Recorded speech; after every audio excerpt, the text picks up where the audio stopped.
Miss Jane Pittman was a huge, huge success. It was overwhelming. It was awesome the day after that program aired to know as the numbers came back. I I hope I haven't exaggerated as memory will do, but it seems to me that 62 point something million people watched that show that night. So it was a high water mark, and um, I it caused there was a pause in reflecting on the civil rights issues in this country at the time. Uh, and the fact that the audience reaction to it was so overwhelmingly positive that there needed to be a certain reflection on what did that mean. The country was registering a certain polling on its own by virtue of locking into the film.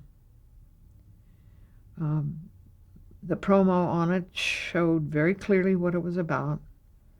A black woman drinking out of a clearly defined white drinking fountain. That's all the picture was in TV Guide. And of course, background were the cops. But there's this woman, Cicely Tyson, sipping water, and she took 5 minutes to do that scene. And those things change in their own way. There is a perceptible shift in consciousness. I firmly believe that. That dramatically demonstrated it for me. And the old sociologist in me kicks off that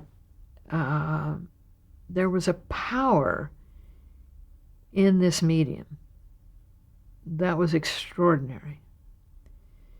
And it was free television by public trust, the FCC. All of those issues were playing around here. But there was no censorship of that movie. And I think Xerox sponsored it. There was a man who was the advertising buyer, Dave, I thought I'd never forget his name, a very gutsy guy and a humanist.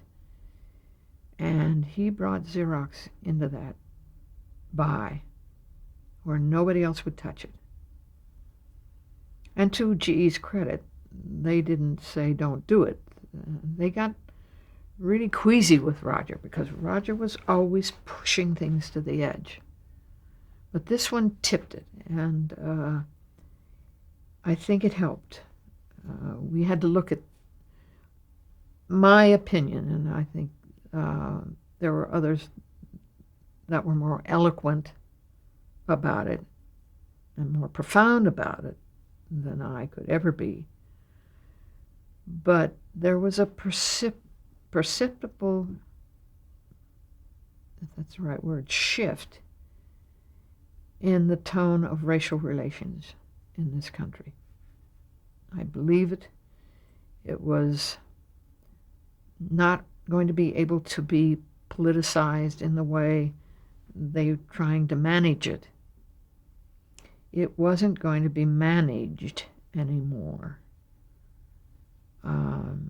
Now, I don't think that exaggerates. I think when you ever see a crack in the wall of something, it's the crack through which light can come.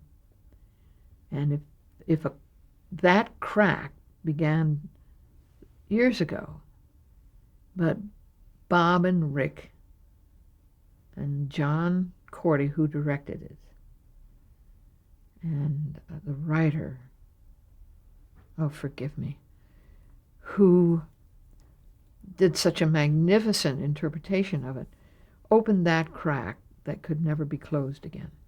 The light came through. And that was a defining moment for me tomorrow.